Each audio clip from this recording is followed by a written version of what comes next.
Lulu celebrate വെറുതെയല്ല ഭാര്യ season 3 powered by വിവലിലേക്ക് സ്വാഗതം.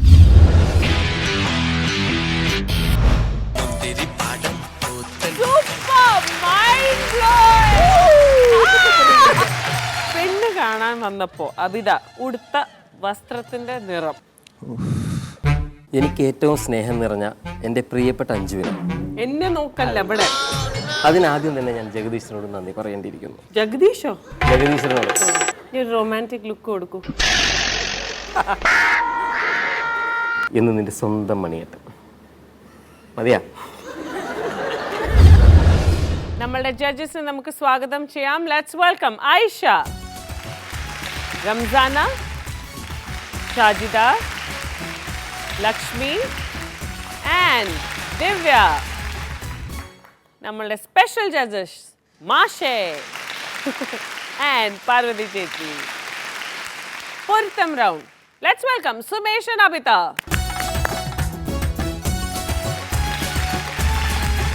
ഓക്കെ, സോ ഇവിടെ ചോദിച്ചിട്ട് കാര്യമില്ല, ഓർമ്മ ഉണ്ടാവില്ല. അപ്പോൾ ആദ്യം നമുക്ക് ഇവിടുന്ന് തന്നെ ചോദിക്കാം അല്ലേ? ആദ്യം ഇവിടുന്ന് തീർക്കാം. അപ്പം എന്തെങ്കിലും നമുക്ക് ഉത്തരം കിട്ടുമല്ലോ. സുമേഷ്, ഏത് റൗണ്ടാണ് ഓർമ്മ ഉണ്ടോ? പൊരുത്തം. പൊരുത്തം. പൊരുത്തം മീനിങ് എന്താണെന്ന് അറിയില്ലേ? ഓർമ്മ ഉണ്ടാവില്ലേ? ഡേറ്റ്സ്, പാന്റിന്റെ size, shoe size, bank account, pin code എല്ലാം ഓർമ്മ ഉണ്ടല്ലോ അല്ലേ? ആ ഓക്കെ, അപ്പോൾ വെയിറ്റ് ചെയ്യൂ പുറത്ത്. അബിതയ്ക്ക് ഇപ്പോൾ എത്ര ജോഡി ചെരുപ്പുകൾ ഉണ്ട് മൊത്തം? ഒരു സ്ലിപ്പർ 5 ജോഡി ഉണ്ടാവും. 5 ജോഡി ഉണ്ടാവും. 5 ജോഡി. ഓക്കെ, അബിതയ്ക്ക് ഇഷ്ടപ്പെട്ട പച്ചക്കറി, വെജിറ്റബിൾ? ക്യാരറ്റ്. ഓക്കെ. സുമേഷിൻ്റെ ഇഷ്ടദൈവം? ശിവൻ. വീട്ടിൽ സ്ഥിരം വെക്കുന്ന കറി? മീൻകറി സ്ഥിരമായിട്ട് വെക്കും. ഓക്കെ, മീൻ കറി. ഓക്കെ. അബിത സുമേഷിനോട് ഏറ്റവും കൂടുതൽ സംസാരിക്കുന്ന വിഷയം? പ്രത്യേകിച്ച് എല്ലാ കാര്യങ്ങളും ഞങ്ങൾ പറയും. അങ്ങനെയല്ല, ഓരോ കാര്യം എന്തെങ്കിലും ഒരു. ഇപ്പോൾ ചേട്ടൻ ഷോപ്പ് കഴിഞ്ഞ് വന്നാണെങ്കിൽ ഇന്ന് എന്തെല്ലാം ഉച്ചവരെ ഞാൻ ഉണ്ടാവും, അത് കഴിഞ്ഞിട്ട് ബാക്കിയെല്ലാം എന്തെല്ലാം ഉണ്ടെന്ന് ചോദിക്കും. ബാക്കി കാര്യങ്ങളെല്ലാം അത് അന്വേഷിക്കും വന്ന് കാണെങ്കിൽ. അതാണ് ഷോപ്പ് ബിസിനസിനെ പറ്റി. ആ ഷോപ്പ് വിട്ട് വന്നാൽ. അബിത ഇപ്പോൾ ഉപയോഗിക്കുന്ന tooth ബ്രഷിന്റെ colour? Green.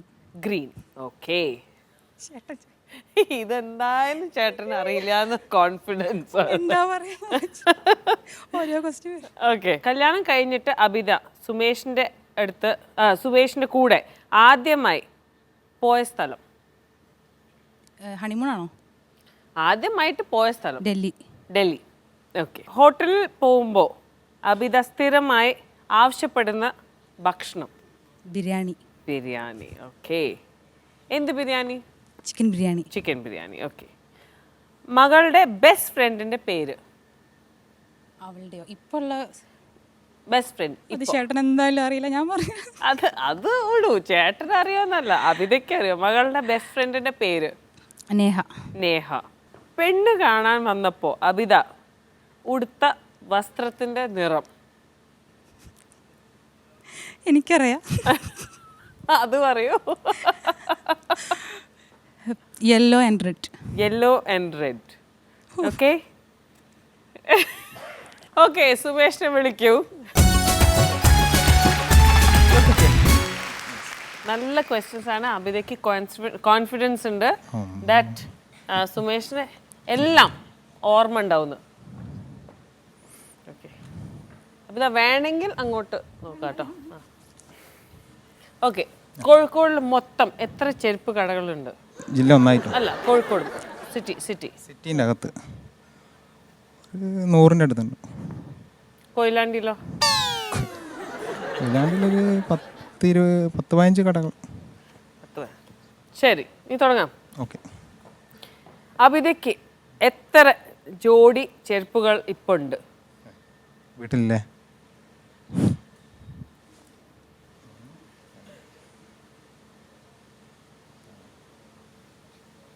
5. Eureka! you did it, Sumesh. ചെരുപ്പിന്റെ താഴെ നല്ല തുടക്കം സുമേഷ്. Okay, good. ശരിയാണ്. അബിതയ്ക്ക് ഇഷ്ടപ്പെട്ട പച്ചക്കറി? പച്ചക്കറി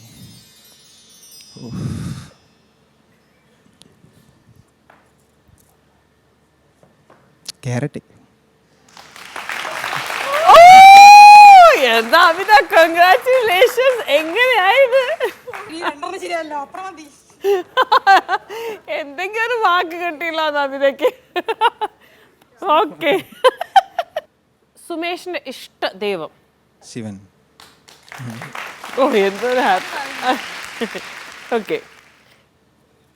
വീട്ടിൽ സ്ഥിരം വെക്കുന്ന കറി? മീൻകറി. മീനില്ലാതെ ആരും ഗുണിക്കില്ല. Okay okay. അബിത, സുമേഷിനോട് ഏറ്റവും കൂടുതൽ സംസാരിക്കുന്ന വിഷയം?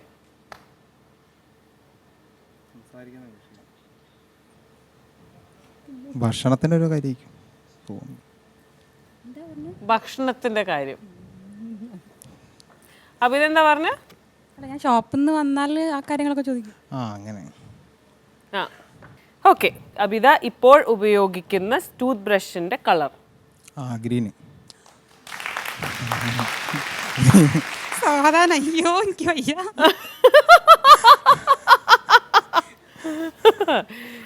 ഓക്കെ. കല്യാണം കഴിഞ്ഞ് അബിതയും സുമേഷും ആദ്യമായി പോയ സ്ഥലം? ഡൽഹി.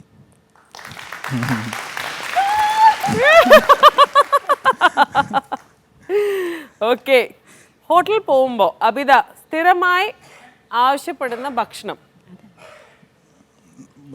ഹോട്ടലിൽ പോകും. ഏത് ഹോട്ടലിലും അബിത സ്ഥിരമായി ബിരിയാണി. എന്ത് ബിരിയാണി? മട്ടൻ്റെ ആളാണ്. മട്ടൻ ബിരിയാണിൻ്റെ ആളാണ്. ബിരിയാണിയാണ്.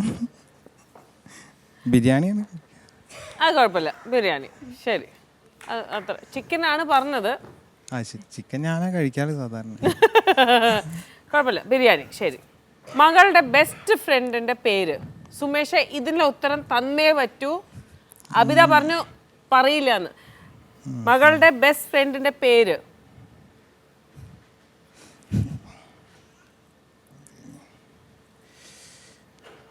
പറയലുണ്ട്, എനിക്ക് കിട്ടുന്നില്ല. അത് കിട്ടും.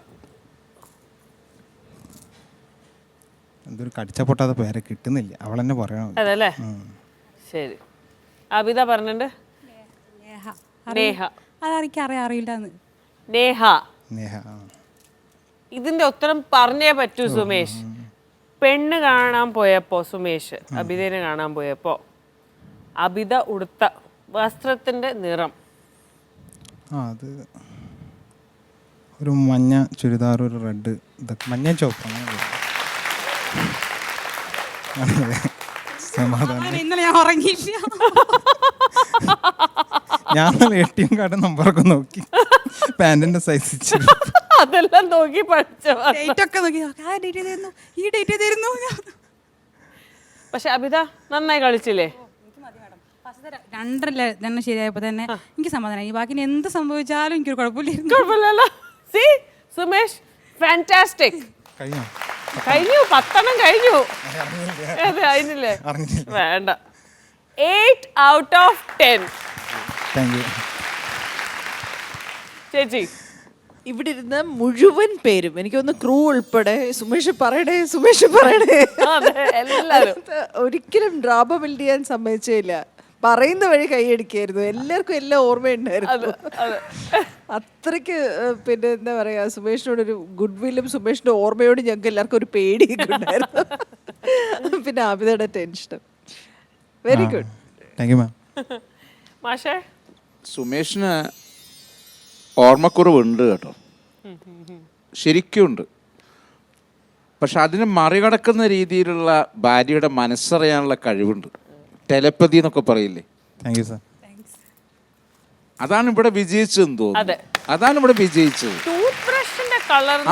അതാ പറഞ്ഞത്. അതിപ്പോ അത് ഓർമ്മയിൽ നിൽക്കുന്ന സംഭവം കൂടെ എന്നല്ല, പല ചോദ്യങ്ങളും ഓർമ്മയിൽ തങ്ങി നിൽക്കുന്നതിലുപരിയായിട്ടുള്ള ഒരു സംഭവമാണ്. അണ്ടർ എസ്റ്റിമേറ്റ് ചെയ്തു കേട്ടോ നിങ്ങളുടെ ഓരോ ആക്ടിവിറ്റിയിലും എല്ലാവരും. മാറിയത്. Thank you sir. പൊരുത്തത്തിൽ മാറി. പൊരുത്തക്കോഴിക്കോടുകാർ. Thank you sir. Thank you. Aisha? സുമേഷേ നന്നായിട്ടുണ്ടായിരുന്നു. ഞങ്ങൾ വിചാരിച്ചില്ല 8 റെഡിയാക്കൊന്നും വിചാരിച്ചില്ല. എന്തായാലും നല്ലൊരു അറ്റംപ്റ്റ് ആയിരുന്നു, നന്നായിട്ടുണ്ടായിരുന്നു. ഓക്കെ. റംസാന? അബിയുടെ ബേസ് ചെയ്തിട്ടുള്ള ക്വസ്റ്റ്യൻ ആയതുകൊണ്ട് ഞാൻ പ്രതീക്ഷിച്ചു. കാരണം അബിയെ എപ്പോഴും കെയർ ചെയ്യുന്നത് കാണുന്നുണ്ടായിരുന്നു. ഞാനൊരു ക്വസ്റ്റ്യൻ ചോദിക്കാം, അത് അബി ശ്വേതാജിയുടെ ചെവിയിൽ പറയണം. ഓക്കെ. ഓക്കെ, അതിൻ്റെ കറക്റ്റ് ആൻസർ സുമേഷ് ഏട്ടൻ പറയുമോ നമുക്ക് നോക്കാമല്ലോ?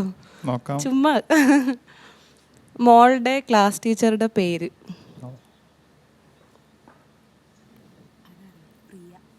അത്ര ഒച്ചല്ലോ. പറയൂ. പ്രിയ മിസ്. അല്ല, അതറിയാമെന്ന് എനിക്കറിയാം. കാരണം ചേട്ടനാ ഡെയിലി മോളെ സ്കൂളിൽ കൊണ്ട് വിടുക. പിന്നെ ഇതിൽ ആർക്കാ മറവി? ഇപ്പൊ മറവി ഇല്ലാന്ന് മനസ്സിലായില്ലേ? ഓക്കെ. അതുപോലെ എൻ്റെ കുളിയും കൂടെ. ഇപ്പൊ ഒന്നും പറയില്ല. ഓക്കെ, നന്നായിരുന്നു. ഓക്കെ. ഷാജിദ? സുമേഷ്, ഞാനോർത്ത് എല്ലാവരും പറഞ്ഞ് സുമേഷിനെ എല്ലാം മറപ്പിക്കുമായിരിക്കുമെന്ന്. മറവിയാണെന്ന് പറഞ്ഞു. പക്ഷെ ഞാനോർത്ത് കുട്ടിയുടെ ബെസ്റ്റ് ഫ്രണ്ടിൻ്റെ പേര് പറയുമെന്നാണ് വിചാരിച്ചത്. കാരണം കുട്ടി ഏറ്റവും അറ്റാച്ച്ഡ് ആയിട്ട് ഏത് സമയവും സുമേഷിൻ്റെ കൂടെയാണ്. അപ്പം ഞാൻ വിചാരിച്ചു അത് പറയുമെന്ന്. അത് വലിയ കഷ്ടമായിപ്പോയി. അല്ല, ഓരോ ദിവസം ഓരോരുത്തരുടെ പേര് ഇങ്ങനെ പറയും. ഇന്ന് കുട്ടീൻ്റെ പേര് കളിച്ച് ചിലപ്പോൾ ഏത് കുട്ടി വേനയ്ക്ക് അവളെ പേര് പറയും. നന്നായിരുന്നു. Thank you. ലക്ഷ്മി? നമ്മുടെ ദൈനംദിന ജീവിതത്തിൽ ഉപയോഗിക്കുന്ന ചെറിയ ചെറിയ കാര്യങ്ങളാണ് ഈ ബ്രഷ്, ചെരുപ്പ്, അതൊക്കെ മിക്കവരും ഇത് ഓർത്തിരിക്കാറില്ല. പക്ഷെ ആ കാര്യങ്ങൾ പോലും ഇത്ര ഓർമ്മശക്തിയിൽ പറയാൻ പറ്റുക എന്ന് പറഞ്ഞാൽ നല്ലൊരു കാര്യമാണ്. കൊള്ളാം, നന്നായിട്ട് ചെയ്തു. Thank you. ഓക്കെ. ദിവ്യ? സുമേഷേട്ട അടിപൊളി. എനിക്ക് ഭയങ്കര സന്തോഷമായി ഓരോ ആൻസേഴ്സ് പറഞ്ഞപ്പോഴും. ക്യാരറ്റിന്റെ ആൻസർ പറയണേ ഞാൻ ഇവിടെ നിന്ന് പ്രാർത്ഥിക്കാം. ക്യാരറ്റ് എന്ന് പറഞ്ഞപ്പോൾ എനിക്ക് ഇങ്ങനെ ഗൂസ് ബംസ് വന്നു. ക്യാരറ്റ് പറഞ്ഞപ്പോൾ എനിക്ക് ഭയങ്കര സന്തോഷമായി. പിന്നെ അബിതയ്ക്ക് അറിയാം സുമേഷേട്ടൻ പറയില്ല എന്ന് ഉറപ്പുണ്ട് അവൾക്ക്. അതാ ഫ്രണ്ടിന്റെ കാര്യം അല്ലേ, അവൾ പറഞ്ഞു അത് പറയില്ല, അത്രയും ഉറപ്പുണ്ട്. ബാക്കി എല്ലാ കാര്യങ്ങളും പറയും എന്ന് അവൾക്ക് ഉറപ്പുണ്ടായിരുന്നു. അതിൽ കൂടുതൽ വേറെ എന്താ വേണ്ടത്? അടിപൊളി. 8 out of 10. Very good, very good. Love letter റൗണ്ടിൽ വരാൻ പോണത് മണികണ്ഠൻ ആൻഡ് അഞ്ജു ആണ്. എനിക്ക് ഏറ്റവും സ്നേഹം നിറഞ്ഞ എൻ്റെ പ്രിയപ്പെട്ട അഞ്ജുവിനെ, ഞാൻ സ്വപ്നത്തിൽ കണ്ടിരുന്ന പോലെയുള്ള ഒരു ഭാര്യയായി മാറാൻ നിനക്ക് കഴിഞ്ഞു. എൻ്റെ ഏതോ മുജ്ജന്മ സുഹൃതം എന്ന് പറയേണ്ടിയിരിക്കുന്നു നിന്നെ എനിക്ക് ലഭിച്ചതിന്. അതിനാദ്യം തന്നെ ഞാൻ ദൈവത്തിനോട് നന്ദി പറയുന്നു. ആദ്യമെല്ലാം ഒരു തൊട്ടാവാടിയായിരുന്ന നീ മെല്ലെ മെല്ലെ എൻ്റെ ദുഃഖങ്ങളിലും സന്തോഷങ്ങളിലുമെല്ലാം ഒരു കൈത്താങ്ങായി. അതിലൂടെ എൻ്റെ ജീവിതത്തിൽ തന്നെ ധാരാളം മാറ്റങ്ങളുണ്ടായി. ചിലപ്പോൾ ഞാനിരുന്ന് ചിന്തിക്കാറുണ്ട്, നിന്നെപ്പോലെ ഒരു കുട്ടിയല്ല എൻ്റെ ഭാര്യയായി വന്നിരുന്നതെങ്കിൽ എന്ന്. കാരണം എൻ്റെ എല്ലാ ദൂഷ്യവശങ്ങളും മനസ്സിലാക്കി അതിൽ നിന്നെല്ലാം നീ എന്നെ പിന്തിരിപ്പിച്ചു. കൂടാതെ എനിക്ക് ഈ ലോകത്തിലെ ഏറ്റവും വലിയ സ്വത്ത് എന്ന് അവകാശപ്പെടാവുന്ന 2 കുട്ടികളെയും എനിക്ക് നീ സമ്മാനിച്ചു. എന്നെപ്പോലെയുള്ള ഒരാൾക്ക് വേണ്ടി സ്വന്തം ജീവിതം തന്നെ ഒഴിഞ്ഞു വെച്ച നിനക്ക് ഞാൻ വാക്കുകൾ കൊണ്ട് നന്ദി പറഞ്ഞാൽ തീരുമോ? ആദ്യമെല്ലാം ചെറിയ കാര്യങ്ങളിൽ എന്നെ നീ കുറ്റപ്പെടുത്തുമ്പോൾ എനിക്ക് വളരെ ദേഷ്യം തോന്നിയിട്ടുണ്ട്. പിന്നീട് എനിക്ക് മനസ്സിലായി അതെല്ലാം എൻ്റെ നന്മയ്ക്ക് വേണ്ടിയാണെന്ന്. എന്തായാലും നമ്മുടെ ഈ ജീവിതയാത്ര തുടങ്ങിയിട്ട് വളരെ കുറച്ച് കാലമല്ലേ ആയിട്ടുള്ളൂ. ഇനിയും വർഷങ്ങളോളം ഈ സ്നേഹം ഉടയാതെ മുന്നോട്ട് പോകാൻ നമുക്കൊരുമിച്ച് ജഗദീശനോട് പ്രാർത്ഥിക്കാം എന്ന് പറഞ്ഞു നിർത്തുന്നു നിന്റെ സ്വന്തം മണിയേട്ടൻ. ഇതന്നെ അഞ്ജുന് കണ്ണ് കാണണ്ട. അഞ്ജുന് വേണമെങ്കിൽ വായിക്കാമല്ലോ. ഈ വായിക്കലല്ലോ വേണ്ടത്. ഇതിന് ഇമോഷൻ ആയിട്ട് ഒന്നുകൂടി. ഇത് വായിക്കല്ല, ഇമോഷണൽ ആയിട്ട് പറയാം. അല്ലാതെ കണ്ണ് കാണുന്ന കുട്ടി തന്നെയാണ്, അവൾക്കും വേണമെങ്കിൽ വായിക്കാമല്ലോ. അങ്ങോട്ട് നോക്കി അത് നിങ്ങൾക്ക് എങ്ങോട്ട് വേണമെങ്കിൽ എന്നെ വേണമെങ്കിൽ നോക്കാം. ഞാൻ ഇവിടെ നിൽക്കുന്നുണ്ട്. ശരി, ഒന്നും കൂടി അല്ലേ. എനിക്ക് ഏറ്റവും സ്നേഹം നിറഞ്ഞ എൻ്റെ പ്രിയപ്പെട്ട അഞ്ജുവിനെ, ഞാൻ സ്വപ്നത്തിൽ കണ്ടിരുന്ന പോലെയുള്ള ഒരു ഭാര്യയായി മാറാൻ നിനക്ക് കഴിഞ്ഞു. എൻ്റെ ഏതോ മുജ്ജന്മ സുഹൃതം എന്ന് പറയേണ്ടിയിരിക്കുന്നു നിന്നെ എനിക്ക് ലഭിച്ചതിന്. അതെന്നെ ഒന്ന് മെല്ലെ പറഞ്ഞു നോക്കൂ. എനിക്ക് ഏതോ മുജ്ജന്മ സുഹൃതം. അതന്നെ മെല്ലെ പറഞ്ഞു നോക്കൂ. എൻ്റെ ഏതോ മുജ്ജന്മ സുഹൃതം എന്ന് പറയും. മെല്ലെ പറഞ്ഞു നോക്കൂ. എൻ്റെ ഏതോ മുജ്ജന്മ സുഹൃതം എന്ന് പറയും. എൻ്റെ ഏതോ മുജ്ജന്മ സുഹൃതം എന്ന് പറയേണ്ടിയിരിക്കുന്നു നിന്നെ എനിക്ക് ലഭിച്ചതിന്. അതിനാദ്യം തന്നെ ഞാൻ ജഗദീശനോട് നന്ദി പറയേണ്ടിയിരിക്കുന്നു. ജഗദീശനോട് അത് എഴുതി തെറ്റിപ്പോയതാ. നന്ദി പറയേണ്ടിയിരിക്കുന്നു. ആദ്യമെല്ലാം ഒരു തൊട്ടാവാടിയായിരുന്ന നീ മെല്ലെ മെല്ലെ എൻ്റെ ദുഃഖങ്ങളിലും സന്തോഷങ്ങളിലുമെല്ലാം ഒരു കൈത്താങ്ങായി. അതെന്നെ മെല്ലെ പറഞ്ഞു നോക്കൂ. വായിച്ച് പഠിക്കാനാണ്. ആദ്യമെല്ലാം ഒരു തൊട്ടാവാടിയായിരുന്ന നീ മെല്ലെ മെല്ലെ എൻ്റെ ദുഃഖങ്ങളിലും സന്തോഷങ്ങളിലുമെല്ലാം ഒരു കൈത്താങ്ങായി. അതിലൂടെ എൻ്റെ ജീവിതത്തിൽ തന്നെ ധാരാളം മാറ്റങ്ങളുണ്ടായി. എന്നെ നോക്കല്ല ഇവിടെ. ഇടയ്ക്കിടയ്ക്ക് ലുക്കും കണ്ടു. ചിലപ്പോൾ ഞാനിരുന്ന് ചിന്തിക്കാറുണ്ട്, നിന്നെപ്പോലെ ഒരു കുട്ടിയല്ല എൻ്റെ ഭാര്യയായി വന്നിരുന്നെങ്കിലെന്ന്. കാരണം എൻ്റെ എല്ലാ ദൂഷ്യവശങ്ങളും മനസ്സിലാക്കി അതിൽ നിന്നെല്ലാം നീ എന്നെ പിന്തിരിപ്പിച്ചു. കൂടാതെ എനിക്ക് ഈ ലോകത്തിലെ ഏറ്റവും വലിയ സ്വത്ത് എന്ന് അവകാശപ്പെടാവുന്ന 2 കുട്ടികളെ എനിക്ക് നീ സമ്മാനിച്ചു. എന്നെപ്പോലെയുള്ള ഒരാൾക്ക് വേണ്ടി സ്വന്തം ജീവിതം തന്നെ ഒഴിഞ്ഞു വെച്ച നിനക്ക് ഞാൻ വാക്കുകൾ കൊണ്ട് നന്ദി പറഞ്ഞാൽ തീരുമോ? ഒന്നുകൂടി വായിക്കാതെ. മെല്ലെ ഇമോഷണൽ. എന്നെപ്പോലെയുള്ള ഒരാൾക്ക് വേണ്ടി സ്വന്തം ജീവിതം തന്നെ ഒഴിഞ്ഞു വെച്ച നിനക്ക് ഞാൻ വാക്കുകൾ കൊണ്ട് നന്ദി പറഞ്ഞാൽ തീരുമോ? എന്നോടല്ല, ഇവിടെ തീരുമോ? ചിരിപ്പിക്കില്ലേ? എന്നെപ്പോലെയുള്ള ഒരാൾക്ക് വേണ്ടി സ്വന്തം ജീവിതം തന്നെ ഒഴിഞ്ഞു വെച്ച നിന്നോട് ഞാൻ വാക്കുകൾ കൊണ്ട് നന്ദി പറഞ്ഞാൽ തീരുമോ? എന്നല്ല, ശരിയായി നോക്കിയത്. എന്നെപ്പോലെയുള്ള ഒരാൾക്ക് വേണ്ടി സ്വന്തം ജീവിതം തന്നെ ഒഴിഞ്ഞു വെച്ച നിന്നോട് ഞാൻ വാക്കുകൾ കൊണ്ട് നന്ദി പറഞ്ഞാൽ തീരുമോ? നീ ഫോർവേഡ്. തീർന്നു. ആദ്യമെല്ലാം ചെറിയ കാര്യങ്ങളിൽ എന്നെ നീ കുറ്റപ്പെടുത്തുമ്പോൾ എനിക്ക് വളരെ ദേഷ്യം തോന്നിയിട്ടുണ്ട്. പിന്നീട് എനിക്ക് മനസ്സിലായി അതെല്ലാം എൻ്റെ നന്മയ്ക്ക് വേണ്ടിയാണെന്ന്. എന്തായാലും നമ്മുടെ ഈ ജീവിതയാത്ര തുടങ്ങിയിട്ട് വളരെ കുറച്ച് കാലമല്ലേ ആയിട്ടുള്ളൂ. ഇനിയും വർഷങ്ങളോളം ആയിട്ടുള്ളൂ. ഒന്നുകൂടി വായിക്കല്ലേ. എന്തായാലും നമ്മുടെ ഈ ജീവിതയാത്ര തുടങ്ങിയിട്ട് വളരെ കുറച്ച് കാലമല്ലേ ആയിട്ടുള്ളൂ. ഇനിയും വർഷങ്ങളോളം ഈ സ്നേഹം ഉടയാതെ മുന്നോട്ട് പോകാൻ നമുക്ക് ഒരുമിച്ച് ജഗദീശ്വരനോട് പ്രാർത്ഥിക്കാം. എന്ന് നിന്റെ സ്വന്തം മണിയേറ്റ്. എന്നല്ല, അവിടെ എന്ന് നിന്റെ സ്വന്തം മണിയേറ്റ്. ഈ ഒരു റൊമാൻറ്റിക് ലുക്ക് കൊടുക്കൂ അഞ്ജുന്. അതെങ്ങനെയാ? എന്ന് നിന്റെ സ്വന്തം മണിയേറ്റ്. ചിരി ചേതാജി അവിടെ നിൽക്കണ്ട. അല്ലല്ല, നമുക്ക് ജഗദീശ്വരനോട് പ്രാർത്ഥിക്കാം. എന്ന് നിന്റെ സ്വന്തം മണിയേറ്റ്. മതിയാ? ഈ എന്താ അഞ്ജുവിന്റെ ചേട്ടന്റെ പേരാണോ ജഗദീശ്വരൻ? ജഗദീശ്വരൻ എന്ന് പറഞ്ഞാൽ ദൈവത്തിന് അങ്ങനെ ജഗദീശ്വരൻ. അങ്ങനെ ജഗദീഷല്ല. അഞ്ജു എങ്ങനെ ഉണ്ടായിരുന്നു? ഞാനിവിടെ തന്നെ ഇരിക്കണോ? അല്ല, അത് നിങ്ങൾ അവിടെ തന്നെ ഇരിക്കും. കുഴപ്പമില്ല, ഇഷ്ടപ്പെട്ടു. അയ്യടാ, അതാണ് അഞ്ജു. മണികണ്ട, പിന്നെ ഒരു കാര്യം കൊടുക്കാൻ വേണ്ടി അവിടെ ഒളിപ്പിച്ചു വെച്ചിട്ടുണ്ടായിരുന്നല്ലോ. കയറല്ലേ കൊടുക്കാൻ? ഇല്ല, ഞാൻ ഒരു സ്നേഹത്തിന്റെ പുഷ്പം, അത് വാടിപ്പോയി. എന്നാലും കൊടുത്തേ കോളാമ്പിപ്പൂ. ഈ പുഷ്പം എനിക്ക് നേരത്തെ തന്നിട്ടുണ്ടായിരുന്നേ. പെട്ടെന്ന് ഞാൻ അവിടെ ഇതങ്ങോട്ട് കൺഫ്യൂഷൻ ആയിപ്പോയി ആകെ.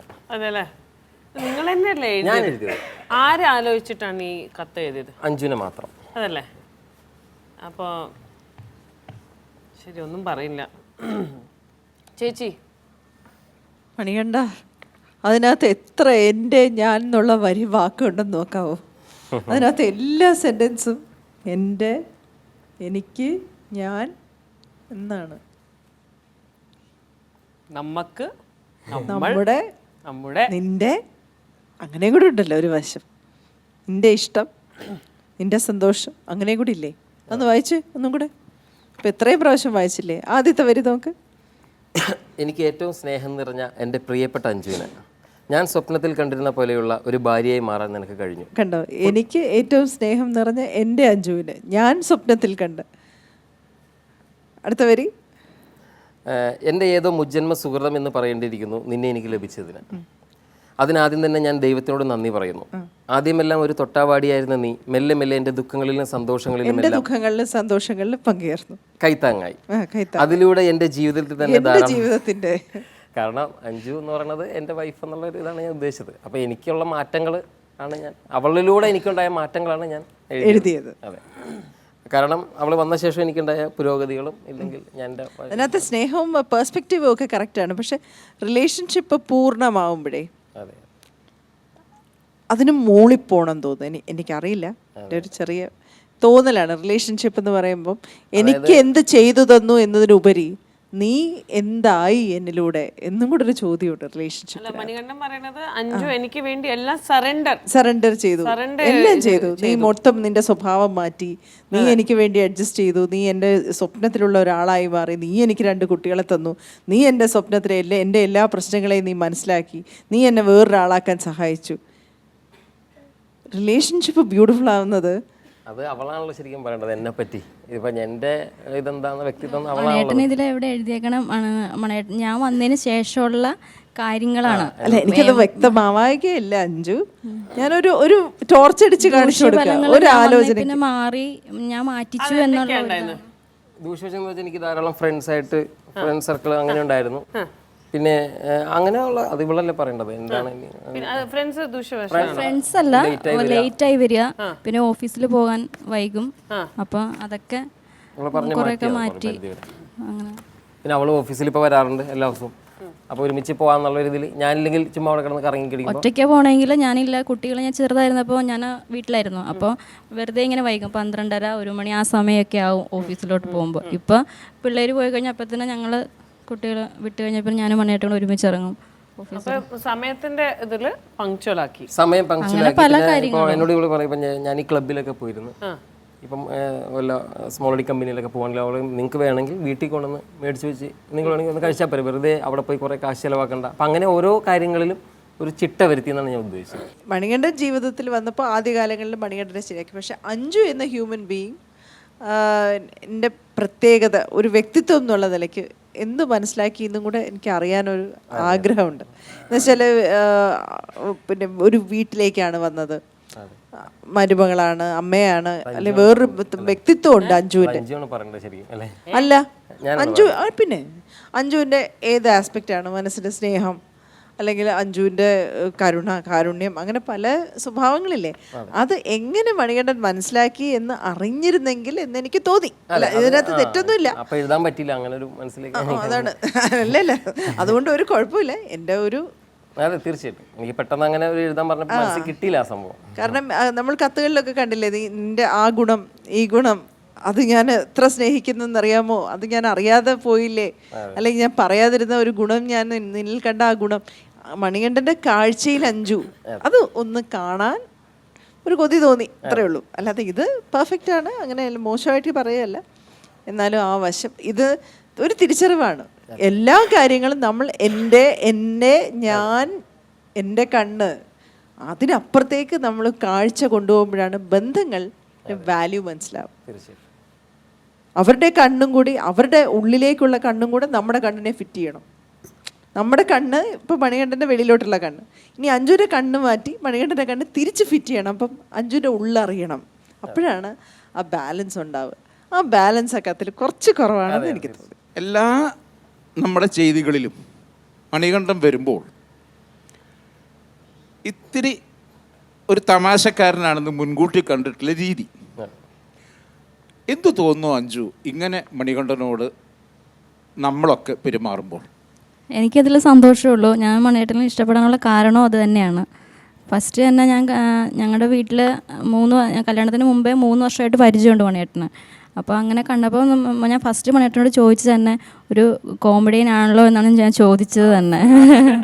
എനിക്ക് അതാണ് ഏറ്റവും ഇഷ്ടപ്പെടാനുള്ള കാരണം. അതിന്റെ ഗ്രാഫ് കൂടുകയാണോ കുറയാണോ ചെയ്യുന്നത്? കൂടുന്നേ ഉള്ളൂ. മണികണ്ഠൻ്റെ കോമഡികളിൽ ഏറ്റവും കൂടുതൽ ഓർത്തിരിക്കുന്ന ഏതെങ്കിലും സന്ദർഭം പറയാമോ? നമ്മൾ ഫങ്ഷനൊക്കെ പോകുമ്പോൾ ചില പ്രത്യേക ആൾക്കാരൊക്കെ കണ്ട് അവർ ചെയ്യണ രീതി നമ്മൾ ചിലപ്പോൾ ഞാൻ ശ്രദ്ധിച്ചിട്ടുണ്ടാവില്ല, അയാൾ അങ്ങനെയാണ് ചെയ്തതെന്ന് ശ്രദ്ധിച്ചിട്ടുണ്ടാവില്ല. മണിയേട്ടൻ വന്നു കഴിഞ്ഞിട്ട് ഫംഗ്ഷനൊക്കെ കഴിഞ്ഞിട്ട് വീട്ടിൽ വന്നിട്ട് പറഞ്ഞു, നീ അയാൾ ശ്രദ്ധിച്ചായിരുന്നോ, അയാൾ ഇങ്ങനെയല്ലേ അന്ന് അവിടെ ചെയ്തത് എന്നൊക്കെ പറയും. അപ്പോൾ ഞാൻ ശരിയാണല്ലോ അങ്ങനെ. അപ്പോൾ എനിക്ക് അതൊക്കെ ഒരു ദിവസം ഇവിടെ ഭയങ്കര വഴക്ക്, അതായത് ഞാനൊരു കോമഡി ഓർത്തിരിക്കാന്ന് പറഞ്ഞാൽ ഞങ്ങളൊരു സ്ഥലത്ത് പോയപ്പോഴത്തേക്കും ഒരാൾക്ക് എന്നെ വഴക്ക് പറയണം പുള്ളിക്ക്. പക്ഷെ നേരെ പറയാനും പറ്റില്ല, നേരെ പറയാനായിട്ടുള്ള ഒരു ഇതുണ്ട്. അപ്പോൾ പുള്ളി വേദന എന്നെ കൈ പിടിച്ച്, എന്താടാ നീ വേറൊരാളോട് ഇങ്ങനെ കയ്യെൻ്റെ നേർക്കുക വേറെ. അപ്പം അങ്ങനെയൊക്കെയുള്ള സംഭവങ്ങൾ ഞാൻ ഇവരോട് വന്നിച്ചും പറയും, എടി അങ്ങനെ പറയില്ല, ഇങ്ങനെ സംഭവം ഉണ്ടല്ലോ. അതൊക്കെ കേൾക്കുമ്പോഴത്തേക്കും അത് ഞാൻ അങ്ങനെ വെച്ചാൽ വണേട്ടൻ ഇന്നേ വരെ ഞങ്ങൾ വഴക്കുണ്ടെങ്കിൽ ഒരു രാത്രി പോലും കരഞ്ഞ് എന്നെ കിടത്തിയിട്ടില്ല, സങ്കടപ്പെടുത്തിയിട്ട് കിടത്തിയിട്ടില്ല. അപ്പോൾ അതിന് തൊട്ട് മുമ്പാണെങ്കിൽ എന്തെങ്കിലുമായിട്ട് കോമഡി പറഞ്ഞാൽ ചിരിപ്പിച്ചതിന് ശേഷം മാത്രമേ, അത് എനിക്കൊരു വലിയൊരു നല്ലൊരു ക്വാളിറ്റി, വെരി ഗുഡ് ക്വാളിറ്റി. ചിരിപ്പിക്കാൻ പറഞ്ഞ ഒരു ചെറിയ കാര്യമൊന്നുമല്ല.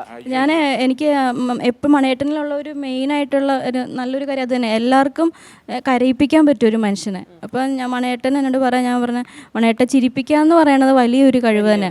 അത് തന്നെ എനിക്ക് മണിയേട്ടനിലെ ഏറ്റവും വലിയൊരു ക്വാളിറ്റി ആയിട്ട് തോന്നിയേക്കുന്നത്. Okay, yes Aisha. നന്നായിരുന്നു. ചെറുതാണ്, മനോഹരവുമാണ്. പക്ഷെ ഇത്തിരി ഭയങ്കര ഉൾപ്പെടുത്താമായിരുന്നു എന്ന് എനിക്ക് തോന്നി. ഇത്തിരിയും കൂടിയും കുറച്ചുകൂടി ഒന്ന് ഉൾപ്പെടുത്താമായിരുന്നു തോന്നി. വേറെ ഒന്നുമില്ല, നന്നായിട്ടുണ്ടായിരുന്നു. നല്ലൊരു കത്തായിരുന്നു. ഇപ്പം അവളെ പറഞ്ഞില്ലേ എന്താണ്, ആദ്യം നീ തൊട്ടാവാടിയായിരുന്നു, ഞാൻ വിചാരിച്ച അടുത്തത് പിന്നെ പിന്നെ നീ ഭദ്രകാളിയായി എന്നങ്ങനെ പറയുമായിരിക്കുമെന്ന്. കാരണം മണികണ്ഠൻ്റെ സ്വഭാവം അതാണ്. ഞാൻ അപ്പോൾ ആ ഒരു ലെറ്റർ പ്രതീക്ഷിച്ചു. മണികണ്ഠൻ്റെ ക്യാരക്ടർ വെച്ച് ഞാൻ അതിനകത്ത് കുറച്ച് കോമഡിയൊക്കെ പ്രതീക്ഷിച്ചായിരുന്നു. ലെറ്ററിനകത്ത് ചിരിക്കാൻ എന്നാലും മണികണ്ഠന്റെ ഫാൻസ് ആണ്, അറിയോ? ഞാനിവിടെ ചിരിക്കാനായിട്ട് വന്നിരുന്ന കോമഡി കേട്ട്. പക്ഷെ അതെല്ലാം അഞ്ജുവിനെ പറ്റിയുള്ള നല്ല നല്ല കാര്യങ്ങളായിരുന്നു. മണികണ്ഠൻ്റെ ജീവിതത്തിൽ അഞ്ജു വരുത്തിയ മാറ്റങ്ങൾ, അതൊക്കെ മണികണ്ഠൻ ഇപ്പോഴും അത് അഞ്ജുവിനെ കരുതുന്നുണ്ട് എന്ന് തെളിവാണ്. നല്ല കത്തായിരുന്നു, ചെറിയ കത്തായിരുന്നെങ്കിൽ നല്ല കത്തായിരുന്നു. ഓക്കേ, ലക്ഷ്മി. നമ്മൾ എന്ത് കാര്യം വായിക്കുമ്പോഴും നല്ല പ്രത്യേകിച്ച് ഒരു പ്രണയലേഖനമൊക്കെ വായിക്കുമ്പോൾ കണ്ണുകളിലേക്കൊക്കെ ഒന്ന് നോക്കി കണ്ണുകളോട് ആ സ്നേഹമൊക്കെ പ്രകടിപ്പിച്ചൊന്ന് വായിക്കാമായിരുന്നു തോന്നി. പിന്നെ നിങ്ങളുടെ രണ്ടുപേരെയും തമ്മിൽ ചേർക്കുന്ന ഒരു മെയിൻ ബന്ധമാണ് കുട്ടികളെന്ന് പറയുന്നത്. അപ്പോൾ ആ ഒരു സ്റ്റേജിൽ പറഞ്ഞപ്പോൾ നമ്മുടെ എന്ന് പറയാമായിരുന്നു എന്ന് തോന്നി. ഓക്കേ, ദിവ്യ. എനിക്ക് ലെറ്റർ നല്ല ഇഷ്ടപ്പെട്ടു മണികണ്ഠൻ ചേട്ടാ. നിങ്ങൾ തമ്മിലുള്ള ആ ബന്ധം ലെറ്ററിൽ നിന്ന് മനസ്സിലാവുന്നുണ്ട്. പിന്നെ അഞ്ജു ചേച്ചി നല്ലൊരു ഭാര്യയാണ് കേട്ടോ. മണികണ്ഠൻ ചേട്ടൻ ഒരു ഭാഗ്യവാനാണ് ഇത്രയും നല്ലൊരു ഭാര്യനെ കിട്ടിയതിൽ. ഓക്കേ, മാർക്സ് ചോദിക്കാം. Aisha. 8 marks. 8.5. 8 marks. 8.5. 7.5. 8. 56.5 out of 70. Very good. So, Pranayam, theme-based performance. Deepu and Ginny.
എനിക്ക് ഇപ്പോൾ ആദ്യമായിട്ട് എന്താ ഓർമ്മ വന്നത്, ഈ ജിനീൻ്റെ പണ്ടത്തെ ഡാൻസ് കട്ടു ഇന്നത്തെ ഡാൻസ്, എന്തൊരു ചേഞ്ച് എന്നല്ല, ഭയങ്കര ഇംപ്രൂവ്മെന്റ്. സൂപ്പർ. ഏത് hero? What is this? Thanks to Arun. Super Deepu. Excellent chemistry, excellent chemistry. ചേച്ചി എക്സലന്റ്. ദീപുവിന്റെ ആ ഒരു എനർജി ഉണ്ടല്ലോ, അതിങ്ങനെ പാസ് ഓൺ ചെയ്തിട്ട് നമുക്ക് എല്ലാം തുള്ളാൻ തോന്നുമായിരുന്നു കൂടെ എണീറ്റ് ഡാൻസ് ചെയ്യാൻ. എന്തൊരു എനർജി ആയിരുന്നു. ബ്യൂട്ടിഫുൾ. ഓസം. മാഷേ എന്താ പറയാ, സത്യം പറഞ്ഞാലൊന്ന്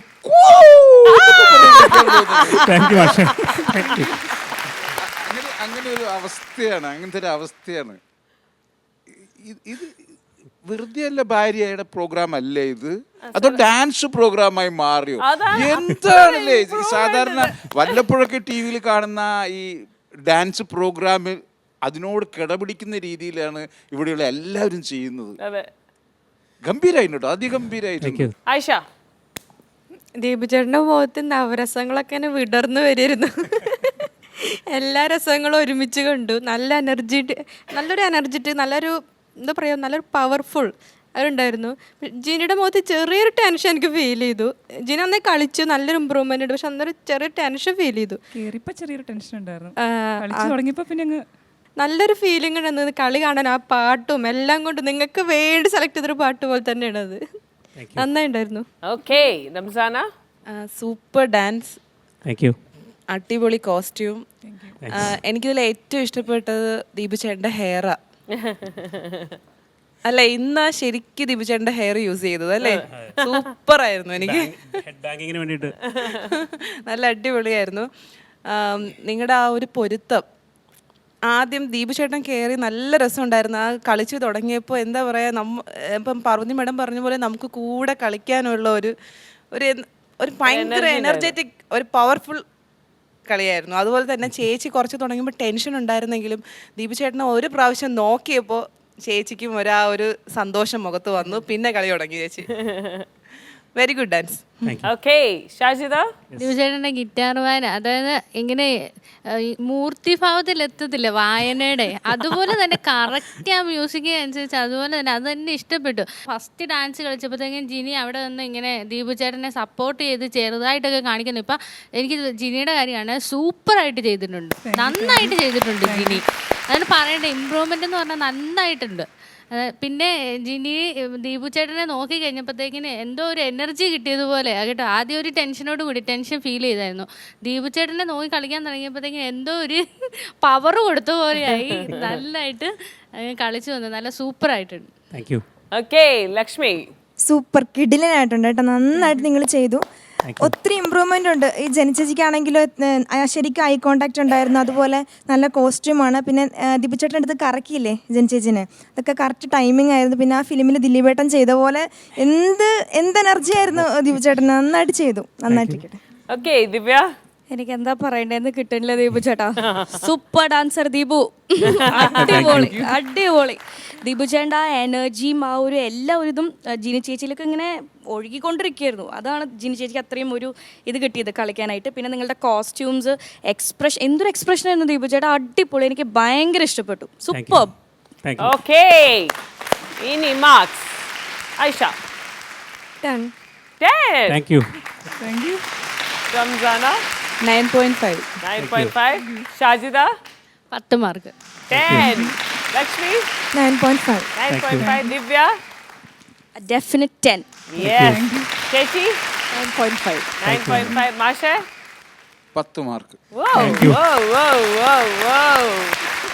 okay, 68.5 out of 70. So good. Yeah.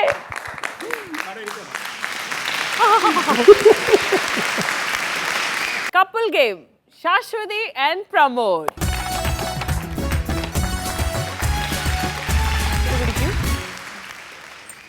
കാവടി കളിച്ച് കാണിക്കൂ. കാണിച്ചു. കാവടി കാണിച്ചു. ഒരു ചെറിയ ഒരു ടീസർ. കാവടി എന്ന് പറഞ്ഞാൽ ഇതുകൊണ്ട് കാണിക്കാൻ പറ്റില്ല. അതൊരു വടിയല്ലേ എന്ന് ആലോചിച്ചിട്ട് അങ്ങനെ വടിയല്ല അത്. കാവടി എന്ന് പറഞ്ഞാൽ ഇങ്ങനെ വലിയൊരു സാധനം. അതന്നെ നമ്മൾ ഇങ്ങനെ പിടിച്ചോളൂ. പിടിക്കൂ. അങ്ങനെ വെക്കാം. വടി നീ ചെയ്യൂ. അയ്യോ ഓടിഞ്ഞു. വേറെ കൊണ്ടുവരൂ. കാവടി. കാവടി ഇതെങ്ങനെ വെക്കും? ഇതാണ് കാവടി. ഇങ്ങനെ കഴുത്തിൽ വെക്കും. ഇങ്ങനെ എല്ലാട്ടും ശരിക്കും പിടിക്കുക. സാധനമൊക്കെ ഉണ്ടാവും. അങ്ങനെ ആണോ? എന്നിട്ട് ഇങ്ങനെ ആടും. ചുറ്റി വരൂ. ഇങ്ങനെ ചുറ്റുള്ളോ? ഒരു സ്ഥലത്തോ? അല്ല, ഒന്നിങ്ങനെ ചുറ്റി വരൂ. ചുറ്റി വരാ.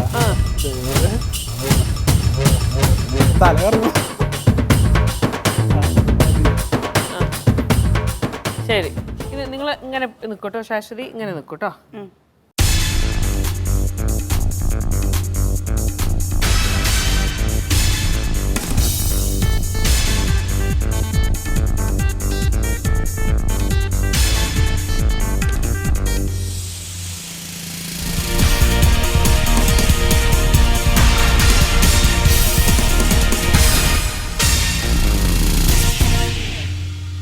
ഒരു കാവടി ടുഗദർ. How's that?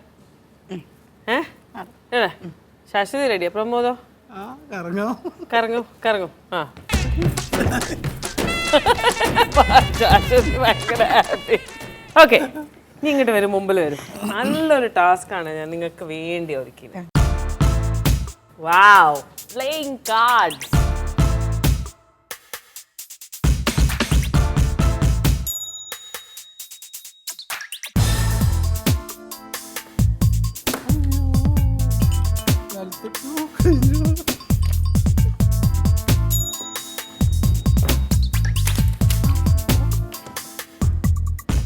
ഭയങ്കര ഈസി ഗെയിമാണ്. ശാശ്വതിൻ്റെ സൈഡിൻ്റെ കാർഡ് പ്രമോദ് എടുത്തിട്ട് കൊണ്ടുവരിക. പ്രമോദിൻ്റെ സൈഡിൻ്റെ കാർഡ് ശാശ്വതി എടുത്തിട്ട് മീൻസ് നിങ്ങൾ രണ്ടും ഓബിയസ്ലി ടുഗദർ കൊണ്ടുവന്നിട്ട് ഇവിടെ ചീറ്റ് കൊട്ടാരം ഉണ്ടാക്കുക. അത്രേ ഉള്ളൂ. അതെ, നിങ്ങളുടെ ലെഫ്റ്റ് കൈയുണ്ട്, നിങ്ങളുടെ റൈറ്റ് കൈയുണ്ട്. മടക്കുവോ മടക്കാതെ ഇരിക്കുകയോ എന്ത് വേണമെങ്കിൽ ചെയ്തോളൂ. പക്ഷെ ഒരു കാർഡ് അവിടെ നിന്ന് എടുക്കണം, അടുത്ത കാർഡ് ഇവിടുന്ന് എടുക്കണം. അങ്ങനെ. അപ്പോൾ ചീറ്റ് കൊട്ടാരം ഉണ്ടാക്കണം. ഓക്കെ, 5 മിനിറ്റ് ഉണ്ട്. Your time starts now. ഒന്ന് മാത്രമേ എടുക്കാൻ പറ്റുള്ളൂ. ഒന്ന് മാത്രമേ എടുക്കാൻ പറ്റുള്ളൂ.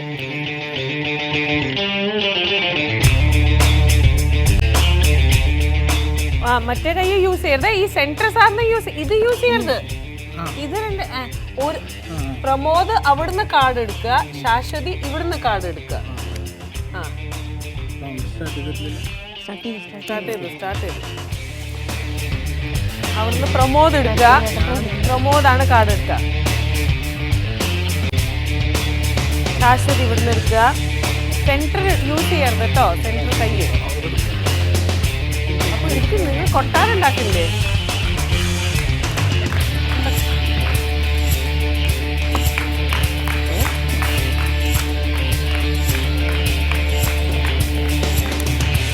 കൊട്ടാരം ഉണ്ടാക്കില്ലേ? വെറുതെ കാള് കളക്ട് ചെയ്യുക.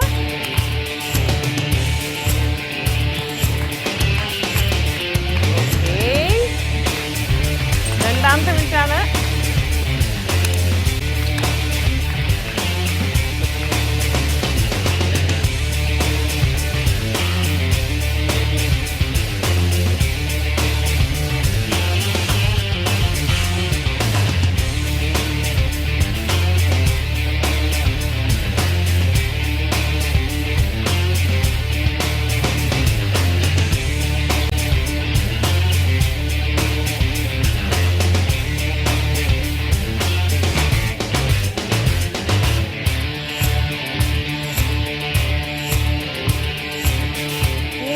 കഴിഞ്ഞു.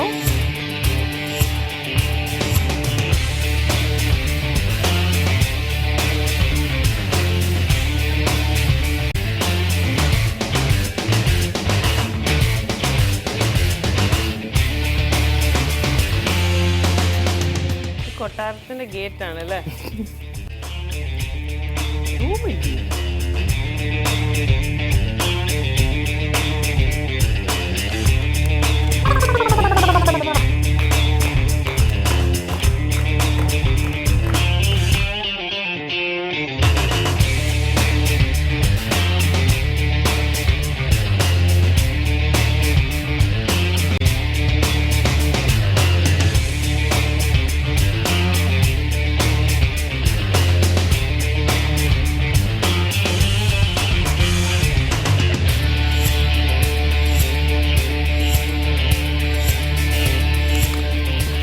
അവിടുന്നാണ് പ്രമോദ് എടുക്കേണ്ടത്. പക്ഷേ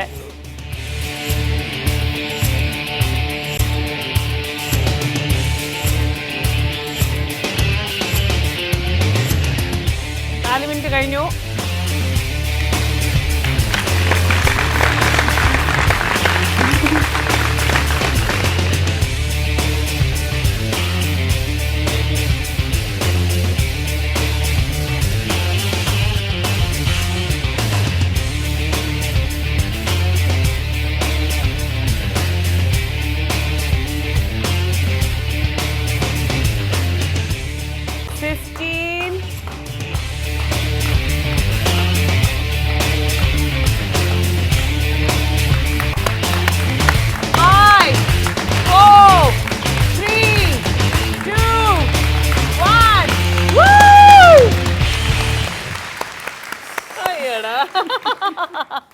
നല്ലൊരു ബ്യൂട്ടിഫുൾ ക്യൂട്ട് കൊട്ടാരം.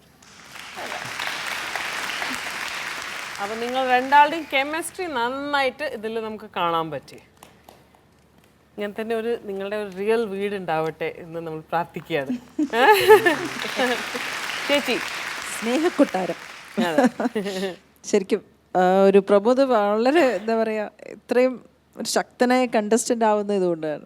ഒരു റിയൽ ആയിട്ടൊരു സിറ്റുവേഷൻ വരുമ്പോൾ ബാലൻസ്ഡ് ആയിട്ട് നിൽക്കാനും സപ്പോർട്ട് ആവാനും ഒരു ഒരു വീടിൻ്റെ നെടും തൂണാവാനും എങ്ങനെയാണ് ആവുന്നതെന്ന് തെളിവായിരുന്നു ഈ ഒരു experiment. I was really touched. Very beautiful. മാഷേ, അതിൻ്റെ സ്ട്രക്ചറൊക്കെ ഭയങ്കര രസമായിരുന്നു. ഞാൻ ആദ്യം ആലോചിച്ചു, അല്ല അത് ആദ്യം മടക്കിയിട്ടൊക്കെ നാലുകെട്ട് വീട് പോലെ, ഒരു പഴയ ഒരു നാലുകെട്ട വീട് പോലെ, എവിടെ ഒരു ഓർമ്മകളിൽ നിന്ന് വന്നതുപോലെ. ഇന്നലെ എന്തോന്ന് കണ്ടപ്പോ ചെറുപ്പമായി, ഇത് കണ്ടപ്പോ കുട്ടിയായി. ഞാൻ എന്ത് രസല്ലേ. ഈ നമ്മള് തൃശ്ശൂർ പൂരത്തിൽ നമ്മൾ കാണൂലേ, പന്തലെല്ലാം കാണൂലേ, അങ്ങനത്തെ ഒരു അതല്ല അവസാനം ആ മേൽക്കൂരയും കൂടി വന്നപ്പോ അതെ ബ്യൂട്ടിഫുൾ രസമായി. ഓക്കെ ഐഷ, നന്നായിട്ടുണ്ടായിരുന്നു ആ കൊട്ടാരം. ശരിക്കും ഒരു സ്നേഹ കൊട്ടാരം തന്നെയാണ്. കൈ വിറയ്ക്കുന്നുണ്ടായിരുന്നു തോന്നുന്നു അല്ലേ? അവിടെ അത് വിറയ്ക്കുമ്പോ ഞാൻ മൊത്തത്തിൽ കിടന്ന് വിറയ്ക്കായിരുന്നു. ഇത് ചെയ്ത് വെച്ച് കഴിഞ്ഞിട്ട് പിന്നെ അതിൽ കൂടെ ആഡ് ചെയ്യാൻ നോക്കുമ്പോൾ വേണ്ട വേണ്ടെന്ന് എനിക്ക് പറയാൻ തോന്നുക. അത് നന്നായിട്ടുണ്ട്, ഇനി വെക്കണ്ടെന്ന് പറയാൻ തോന്നുക. കാരണം ഇനി വീഴുവോ എന്നൊരു ടെൻഷനില്ല. നന്നായിട്ടുണ്ടായിരുന്നു എന്തായാലും. Thank you. റംസാന എല്ലാം ദൈവമേ എല്ലാരും ഓർത്തു. ശരിക്കും കാരണം ആദ്യമേ ഈ കുനിഞ്ഞെടുക്കണമെന്ന് ചോദിച്ചപ്പോൾ ഞാൻ വിചാരിച്ചു പ്രമോദേട്ടൻ കുനിയാൻ പറ്റുമോ എന്ന് തോന്നുന്നു. പ്രത്യേകിച്ച് കൈയും കൂടെ കെട്ടി വെച്ചേക്കുന്നുണ്ടേ ഭയങ്കര ടെൻഷൻ അടിച്ചു. പക്ഷെ നന്നായിട്ട് ശാശ്വതി അതിനെ സഹായിച്ചു. എടുത്തുകൊണ്ട് ആദ്യമേ ഒരു ചിന്ത ഉണ്ടായിരുന്നു, 2 വെച്ച് തുടങ്ങിയത് നന്നായി, ചിലപ്പോൾ ഒരു 3 വെച്ച് തുടങ്ങിയിരുന്നെങ്കിലും ഇത്രയും പറ്റില്ല. നമ്മൾ അവസാനത്തെ 4-ാമത്തെ മിനിറ്റിലായി ഇതൊന്ന് വെച്ചത്. നെഞ്ചിലെ ഒരു ഇടി പറഞ്ഞറിയിക്കാൻ പറ്റൂല കേട്ടോ. പോരാത്തിന് അതിന്റെ താളം ഉണ്ടായിരുന്നു പ്രമോദന്റെ കയ്യിൽ. എന്തൊരു വിറയിലായിരുന്നു. പ്രാർത്ഥിച്ചു കേട്ടോ. ശരിക്കും അടിപൊളി വീട്. ഓക്കെ ഷാജിദ, ഇടയ്ക്ക് അത് മറിഞ്ഞു വീണപ്പോഴത്തേക്കിന് ഞാൻ ഓർത്തിന് പോയോന്ന് മുഴുവനും പേടിച്ചു പോയി. അത്രയും നന്നായിട്ട് വെച്ച് വന്നിട്ട് അത് മറിഞ്ഞു വീണപ്പോഴത്തേക്കും പിന്നെ ബുദ്ധി പ്രയോഗിച്ചു. കുറേ ചീട്ട് എടുത്ത് കൊണ്ട് വെച്ചിട്ട് അത് ഉണ്ടാക്കാൻ തുടങ്ങിയത് കാര്യം. അല്ലെങ്കിൽ ആദ്യം കൊണ്ടുവന്നിട്ട് അത് മടക്കി വെച്ചിരുന്നെങ്കിൽ പിന്നെ നിങ്ങൾ അങ്ങോട്ടും ഇങ്ങോട്ടും ഓടുമ്പം തന്നെ അത് മറിഞ്ഞു പോയേനെ. അപ്പം അങ്ങനെ ബുദ്ധി പ്രയോഗിച്ച് നന്നായിട്ട് ചെയ്തിട്ടുണ്ട്. ഓക്കെ ലക്ഷ്മി, ഒത്തുപിടിച്ചാൽ മലയും പോരും എന്നുള്ള ഒരു ഇതായിരുന്നു നിങ്ങളുടെ ഈ സ്നേഹക്കൊട്ടാരത്തിൻ്റെ വിജയം. ദുഃഖമായാലും സന്തോഷമായാലും പരസ്പരം പങ്കിടുമ്പോൾ അല്ലെങ്കിൽ ഏതൊരു കാര്യം ചെയ്യുമ്പോൾ നിങ്ങളുടെ രണ്ടുപേരുടെയും കൂടെ ചേർന്നുള്ള ഒരു ഇൻവോൾവ്മെൻറ്റ്, അതിൻ്റെ ഒരു വിജയമായിരുന്നു നിങ്ങൾക്കിത് നല്ല രീതിയിൽ ചെയ്യാൻ പറ്റിയത്. നന്നായിട്ട് ചെയ്തു. ഓക്കെ ദിവ്യ. അടിപൊളി പ്രമോദേട്ടാ. ഡബിൾ സ്റ്റോറിഡ് ആയപ്പോൾ തന്നെ ഞാൻ ഇവിടുന്ന് പറയുന്നു അത്രയും മതി, ഇനി കൂടുതൽ വെക്കേണ്ട, എങ്ങാനും വീണു പോയാലെന്ന് പേടിയായിരുന്നു. പിന്നെ രണ്ടുപേരും തമ്മിൽ നല്ല പൊരുത്തമുണ്ട്. അത് നമുക്ക് എല്ലാവർക്കും കാണാൻ പറ്റി. ഇതുപോലത്തെ ഒരു സ്വപ്ന കൊട്ടാരം നിങ്ങൾക്ക് ഭാവിയിൽ ഉണ്ടാവട്ടെ എന്ന് ഞാൻ മനസ്സറിഞ്ഞ് പ്രാർത്ഥിക്കുന്നു. ഇത് ഒരു ജഡ്ജ്മെന്റ് തുടങ്ങുന്നതിന് മുമ്പേ ശാശ്വതിന്റെ പ്രമോദിന്റെ ഒരു കൈ ഉണ്ടായിരുന്നുള്ളൂ. ജഡ്ജ്മെന്റ് കഴിഞ്ഞപ്പോൾ രണ്ടാമത്തെ കൈയും വന്നു. അത്ര അവരുടെ ഇൻവോൾവ്മെന്റ് ആണ്. സോ ഇനി നമുക്ക് മാർക്സ് കേൾക്കാം. Aisha 9, Ramzana 9 marks. 9, Shajida 8.5. 8.5, Lakshmi 9 marks. 9 marks, Divya 9. 9, ചേച്ചി 9.5. 9.5, മാഷേ 9 മാർക്സ്. 9 മാർക്സ്. 63 out of 70. വിജയ്ക്ക് ലഭിക്കാൻ പോകുന്ന മിർ റിയാൽറ്റേഴ്സിന് 1 കോടി രൂപയുടെ സമ്മാനമാണ്. This is Shwetha Menon signing off on Lulu celebrate വർദ്ധേല Bharat season 3 powered by Vivel. Good night.